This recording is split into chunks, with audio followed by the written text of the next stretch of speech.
Crisis का जो pressure दुनिया के ऊपर बनाकर रख दिया है, उससे कोई भी अछूता इस वक्त है नहीं। और ख़ास तौर पर वो देश जो डेवलपिंग कंट्री है वो तो इसकी जद में आ ही चुके हैं, लेकिन डेवलप मुल्क भी इसकी जद में आ चुके हैं। यही वजह है कि बार बार बुलाने के बाद, बार बार ये कहने के बाद अमेरिका के कि चले आइए चले आइए चले आइए, यानी वो मुल्क जो नेटो से ताल्लुक़ रखते थे, यानी एक आवाज़ की भी देरी नहीं होती थी अमेरिका की और वो खुद ही भागे चले आते थे। आज उन्होंने भी किनारा कशी कर लिया और बार बार बुलाने के बावजूद भी वो लोग आसपास नहीं दिख रहे हैं अमेरिका के।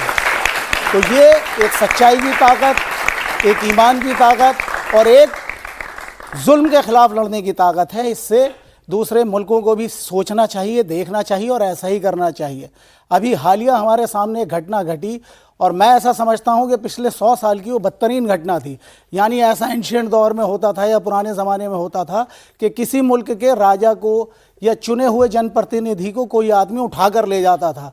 बताइए, एक जीता हुआ एक डेमोक्रेटिक आदमी जो प्रेसिडेंट था किसी मुल्क का, उसको उठा लिया गया रात को सोते वक्त, बाकायदा डिक्की खोल के कार की उसकी पूरी नुमाइश कराई गई। फिर उसके बाद भी सुनिए, उसके बाद उसको बंद कर रखा है, उसको कैद कर रखा है, ना जाने क्या उसने जुर्म कर दिया था।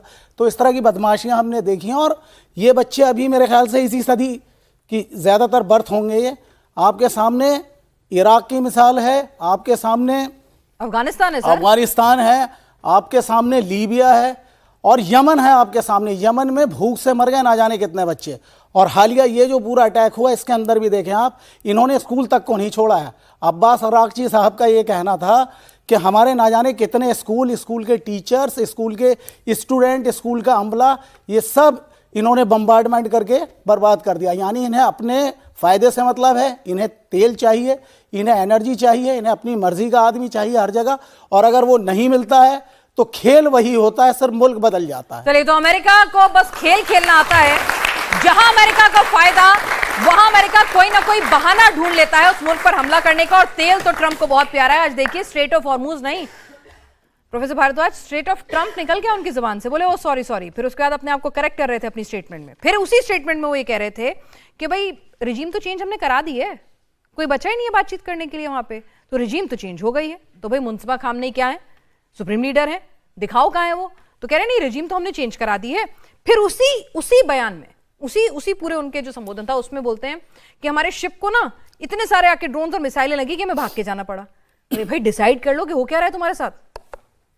देखिए, पहली बात तो जहां तक लीडरशिप की बात है, ईरानियन लीडरशिप की, मुझे लगता है कि अमेरिका की समझ ठीक नहीं थी। ये इनकरेक्ट होगी कि वो ये नहीं समझ रहे थे कि 2-4 लीडर ऊपर के अपेक्स दिख रहे हैं, यही ईरान की लीडरशिप है। पूरा IRGC पूरा एक लीडरशिप है और वो जिस तरीके से अपना एक आइडियोलॉजिकली एक्यूप्ड है, मिलिट्रीली एक्यूप्ड है, वो लास्ट मोमेंट तक ईरान को लीडरशिप देगा, पहली बात। अब समस्या क्या हो रही है कि अमेरिका के साथ में अपनी साख बचाना बड़ा मुश्किल हो रहा है। और उसमें जो ट्रंप साहब आए तो उन्होंने कहा अमेरिका फर्स्ट, और वो अमेरिका फर्स्ट तो ठीक था कि आप टैरिफ और वाइट सुपरमेसी की बात करने लगे, अमेरिकन सुपरमेसी की, लेकिन वहीं पर उन्होंने इजराइल फर्स्ट की नीति जो अपनाई, जैसे ही इजराइल फर्स्ट की नीति अपनाई, वो ट्रंप साहब भी फंस गए और अमेरिका भी पूरी तरीके से फंस गया। बेसिकली जो ट्रंप का एक अपना एरोगेंस है, जो मिलिट्री और सुपर पावर का एरोगेंस है, वो एक बहुत बड़ा फैक्टर। देखिए, जब 2015 में जो joint comprehensive plan of action sign हुआ 2015 में, उसको विड्रॉ किसने किया? ट्रंप ने किया 2018 में। और आप ये देखिए कि उनको ये साफ साफ था इजराइल के कॉन्टेक्स्ट में कि जब तक पूरी तरीके से जो न्यूक्लियर संवर्धन क्षेत्र केंद्र है, जो उनके पास शक्ति है ईरान की, जब तक उसको ख़त्म नहीं करेंगे तब तक इजराइल के ऊपर एक खतरा बना रहेगा।